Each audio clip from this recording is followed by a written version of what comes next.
আসসালামু আলাইকুম। প্রিয় দর্শক, আগামী নির্বাচনকে কেন্দ্র করে বিভিন্ন রাজনৈতিক দলের প্রচারণা এরই মধ্যে শুরু হয়ে গেছে। আজকে দুদিন হয়ে গেল আনুষ্ঠানিক প্রচারণা হচ্ছে। তারেক রহমান একাধিক জায়গায় নির্বাচনী জনসভা করছেন, কথা বলছেন। আবার তাদের সঙ্গে যে প্রধান প্রতিদ্বন্দ্বী জামায়াতে ইসলামও তাদের প্রচারণা বিভিন্ন জায়গায় করছেন। এই প্রচারণায় আপনি দেখবেন একজন আরেকজনকে আক্রমণ করে কথা বলছেন এবং কেউ কেউ ব্যক্তিকে আক্রমণ করছেন, কেউ কেউ দলকে আক্রমণ করছেন, কেউ কেউ দলের বক্তব্যকে আক্রমণ করছেন এবং কেউ কেউ দলের নানা রকম কর্মকাণ্ডকে আক্রমণ করছেন। দল মানে তার প্রতিদ্বন্দ্বী দলকে এটা করছেন। এটা করতে যে কেউ কি শিষ্টাচার ভঙ্গ করছেন? এই আলোচনাগুলি করা দরকার আমি মনে করি। আমরা চাই যে একটা সুস্থ প্রতিযোগিতামূলক এনভায়রনমেন্ট থাকুক, কিন্তু গালাগালি যেন না থাকে। আবার বিপরীত দিকে এটাও চাই, একটি দল যদি সাধারণ মানুষকে বিভ্রান্ত করে, সেই বিভ্রান্তি যদি কেউ ধরিয়ে দেয় সেটাও চলুক, কিন্তু ধরিয়ে দেওয়ার ভঙ্গিটাও যেন শোভন হয়। আমরা এই জিনিসটা চাই। আমি এই কথাগুলো বললাম কেন, আপনারা এখন এই ব্যাপারটা বুঝতে পারবেন। সেটা হলো যে গোলাম পরোয়ার, মানে জামায়াতে ইসলামীর যিনি জেনারেল সেক্রেটারি, তিনি একটা কথা বলেছেন আজ। তিনি ওনার এলাকার একটা সভায় কথা বলতে যে উনি বলেছেন যে কোনো একজন মুসলমান যিনি আল্লাহ, রাসূল ও আখিরাতকে বিশ্বাস করেন, তিনি পরকালে বিশ্বাসী আরেকজনকে কাফের বলতে পারেন না। এটি জায়েজ নয়। তিনি এটা বড় অপরাধ করেছেন। তার মানে তারেক রহমান কোথাও কি কাউকে কাফের বলেছেন? বলে থাকলে সেটা বলা যাবে কি না, এটা নিয়ে উনি কথা বলেছেন। এবং উনি ডিটেলে যে আরো বলেছেন, এই বাক্যগুলো আপনি একটু মন দিয়ে শুনেন। তিনি বলেছেন, আমরা ধারণা করেছিলাম উনি লন্ডনে গেছেন, পড়াশোনা করেছেন, কিছুটা পলিটিক্যাল ম্যাচুরিটি হয়তো আছে, কিন্তু দেখি যে উনি তো এখন বড় মুফতি হয়ে গেছেন। বিলেত থেকে এসে ফতোয়া দিচ্ছেন কে মুসলমান আর কে কাফের। এটা বলার তার কোনো অধিকার নেই। রাজনৈতিক নেতা হিসাবে সৌজন্যতা, শিষ্টাচার বোধের জায়গা থেকেও এই কথা বলা যায় না। তার মানে উনি বলতে চাচ্ছেন যে একজনকে লন্ডন গিয়েছেন, হয়তো ম্যাচুরিটি এসেছে, তার মানে বোঝাই যাচ্ছে উনি তারেক রহমানকে ইঙ্গিত করেই এই কথাগুলি বলছেন যে তারেক রহমান এখন বড় মুফতি হয়ে গেছেন। এখন আমি এই কথাটা নিয়ে আলোচনা করতে চাই। আসলে কি তারেক রহমান মুফতি হয়ে গেছেন? আসলে তারেক রহমান কি বলেছেন এটা আমি একটু বুঝতে চাই, এবং কি বলেছেন তার জবাবে পরোয়ার সাহেব কি বললেন, এই দুটোই আমরা একটু বুঝতে চাই। তারেক রহমান কি বলেছিলেন সেটা আমরা একটু মনে করার চেষ্টা করি। সিলেটে যখন উনি জনসভায় গিয়েছিলেন, সেখানে উনি কিছু কথা বলেছেন, এবং তারপর সেখান থেকে নরসিংদীতে গেছেন, একবার নরসিংদী বলেছেন, ওখান থেকে আরেকটা জায়গায় গিয়েছেন, মৌলভীবাজার গিয়েছেন, সেখানেও উনি কিন্তু কিছু কথা বলেছেন। একটা কথা কমন, একটা বিষয় কমন, সেটা হলো যে জামায়াতে ইসলাম যে কিছুদিন আগে থেকেই মানুষের মধ্যে এক ধরনের প্রচারণা চালাচ্ছিল যে যদি আপনি বেহেশতে যেতে চান তাহলে জামাতকে ভোট দিতে হবে। জামাতকে ভোট দিলে আপনি ইহকালেও শান্তি পাবেন, পরকালেও শান্তি পাবেন, এবং আপনি বেহেশতে যেতে পারবেন। এগুলি বলা হয়েছে। একজন না, একাধিক নেতা, একজন ব্যারিস্টার, তাদের একজন ব্যারিস্টার তো বলেই ফেলেছে একমাত্র জামাতে ভোট দিলে বেহেশতে যাওয়া যাবে। আবার কেউ বলেছেন জামাতে ভোট দিলে পরে মানে পুরা আপনার দেশের মানুষের যে সোয়াব, দেশের মানুষের নামাজের সোয়াব আপনি পাবেন। এই ধরনের নানা ধরনের কথা বলা হয়েছে। এই বিষয়গুলোকে উল্লেখ করে তারেক রহমান কিন্তু কথাগুলি বলেছেন বিভিন্ন জায়গায়, এবং তারেক রহমান বলার ভঙ্গিটা আমার কাছে খুব ইন্টারেস্টিং মনে হয়েছে। আমি একটা জায়গায় দেখলাম উনি একজন জনসভার যারা দর্শক ছিলেন তাদের মাঝখান থেকে একজনকে ডেকে নিয়ে আসলেন। ডেকে নিয়ে আসে মানে যিনি হজ অথবা উমরা করেছেন এমন একজন লোককে আসতে বললেন। একজন লোক আসলেন, সম্ভবত ভদ্রলোকের নাম রফিকুল ইসলাম বা এই ধরনের কিছু একটা। ওনাকে জিজ্ঞাসা করলেন, আপনি যে হজ করেছেন মক্কা শরীফে গিয়েছেন, কাবা শরীফে গিয়েছেন, সেই কাবা শরীফের মালিককে উনি বললেন আল্লাহ, তারপরে আপনার দুনিয়ার মালিককে আল্লাহ, বেহেশতের মালিককে আল্লাহ, সব কিছুর মালিক আল্লাহ। তো তারপর ওনার জিজ্ঞাসা করলেন যে তাহলে বেহেশতে যে যার মালিক আল্লাহ, সেটা কি কোনো মানুষ তাকে দিতে পারে? এটা বলেছেন। তো ওই ভদ্রলোক বলেছেন না, এবং জনসভাও বলেছেন যে না, পারে না।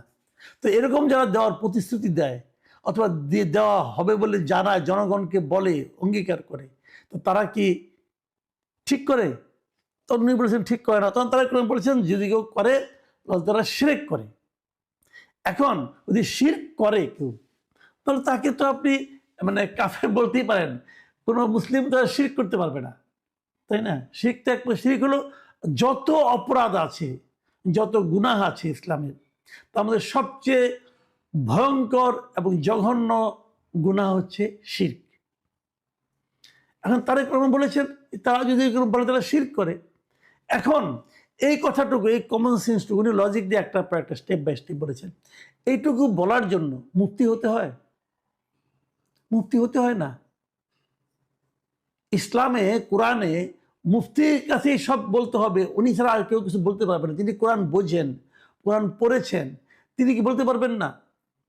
কেন বলতে পারবেন না? যে কোনো মুসলিম নেই। ইসলাম হলো এমন একটা ধর্ম, যে ধর্ম সবাই বলতে পারবে। যে আপনি যদি ঠিকঠাক মতো পড়েন, এখানে কিন্তু কোনো আরেকজনকে ধরে আপনাকে উঠতে হবে না। আপনি নিজেই ইসলামের সরাসরি আল্লাহর নৈকট্য লাভ করতে পারেন।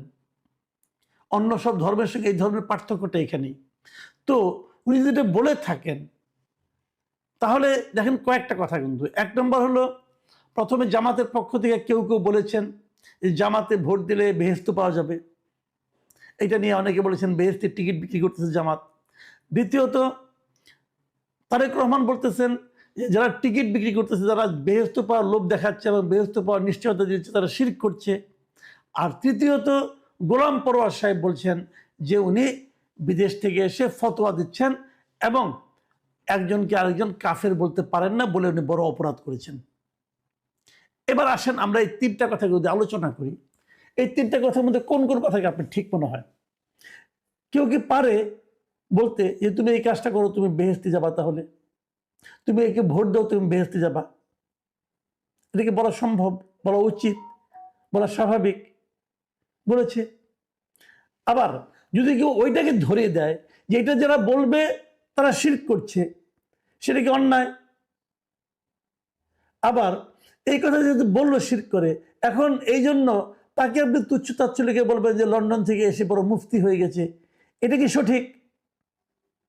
আমি একটা কথা বলি ভাই, ইসলাম এমন একটা ধর্ম যে আপনি মাথায় একটা টুপি লাগালেন, ইসলাম বড় একটা পাঞ্জাবি পরলেন, মুখে আপনার লম্বা দাড়ি আছে, অতএব আপনি সবচেয়ে বড় ইসলামিক স্কলার হয়ে গেলেন। এই জিনিসটি ইসলাম স্বীকার করে না, আমিও স্বীকার করি না। ইসলাম ধর্মকে জানুন, বুঝুন, এবং ইসলাম বোঝার জন্য আরেকজনের আপনার মুরিদ হতে হবে না।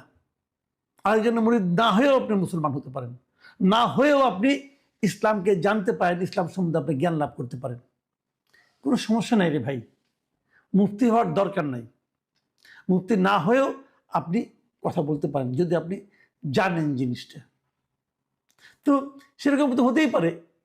আমি এই জায়গায় মনে করব জামাত ইসলাম এই কাজটা প্রথমটাও ঠিক করেনি, পরে তারেক রহমানকে যেভাবে তারা সমালোচনা করছেন এটাও তারা ঠিক করেননি। গোলাম পরোয়ার সাহেবকে বলো, পরোয়ার সাহেব আপনি এটা বলতে পারেন না, আপনি আগেরটাকে আগেই করেন, বলেন যে ওই কথাটা আমাদের যারা বলছে তাদেরকে আমরা দল থেকে বের করে দিয়েছি, অথবা এটা বলা ঠিক হয়নি, ওটা বলেন। কালকে আপনি বলেন যে জামাতে জামাতকে ভোট দেওয়ার সঙ্গে ইহকাল পরকালের কোনো সম্পর্ক নাই, জামাতকে ভোট দেওয়ার সঙ্গে বেহেশত পাওয়া না পাওয়ার কোনো সম্পর্ক নেই, বলেন না কেন এই কথাগুলো? মানুষকে যে আপনাদের হয়ে কেউ কেউ বিভ্রান্ত করছি, এটা আপনারা দেখেন না? ভাই, নির্বাচনে জেতার জন্য আপনারা কি ধর্মবিরোধী কাজ করবেন? এটা আসলে তো আপনি শিরক করছেন, আপনি তো পারেন না। কে বেহেশতে যাবে, কে বেহেশতে যাবেন, এটা আল্লাহ নির্ধারণ করবে, আপনি কে? এটা আপনি বলতে পারেন না। আপনার দলে কেউই বলতে পারে না, আপনার দলের আমিরও বলতে পারেন না, কেউ পারে না এটা বলতে। মানুষকে লোভ দেখাচ্ছেন কেন? তো মানুষকে মিথ্যা লোভ দেখাচ্ছেন কেন? এবং এটা যদি কেউ ধরিয়ে দেয়, তাকে আপনি তুচ্ছতাচ্ছিল্য করতেও পারেন না। দেখুন, আরেকটা জিনিস হচ্ছে, সেই জিনিসটা আমি বলেই শেষ করি। তারেক রহমান কিন্তু তার ওই ভাষণে জামাতের একাত্তরের ভূমিকা নিয়েও কিন্তু ইঙ্গিত দিয়েছেন। সেই ব্যাপারেও দেখলাম জামাতের এই সেক্রেটারি জেনারেল মিস্টার মিয়া গোলাম পরোয়ার তিনি একটা কথা বলেছেন। তিনি কি বলেছেন? তৎকালীন রাজনৈতিক বাস্তবতায় অনেক দল ভারতীয় আগ্রাসনের বিরুদ্ধে ও পাকিস্তানের অখণ্ডতার পক্ষে অবস্থান নিয়েছিল। এটি নিয়ে রাজনৈতিক মতপার্থক্য হতে পারে, বিশ্লেষণ হতে পারে। বুঝলেন? তার মানে তারা যে একাত্তরে মুক্তিযুদ্ধের সময় মুক্তিযুদ্ধের বিরুদ্ধে অবস্থান নিয়েছিল, সেই অবস্থানটাকে তারা ব্যাখ্যা করছে যে ভারতীয় আগ্রাসনের বিরুদ্ধে অবস্থান নিয়েছিল। অর্থাৎ আমাদের এখানে যে মুক্তিযুদ্ধটা হয়েছিল সেটা ভারতীয় আগ্রাসনের একটা রূপ। সরি গোলাম পরোয়ার সাহেব, আপনার সঙ্গে একমত হতে পারলাম না। আপনারা এখনো কিন্তু একটা অদ্ভুত জায়গায় অবস্থান করছেন। আপনারা এখনো বলার চেষ্টা করছেন আমাদের মুক্তিযুদ্ধ ছিল ভারতীয় আগ্রাসন। এভাবে বললে এই দেশের মানুষ কতটুকু মানবে যায় না, আমি মানব না। মুক্তিযুদ্ধের সময় আমি ছিলাম, জীবিত ছিলাম, এবং আমি টুকটাক বুঝি।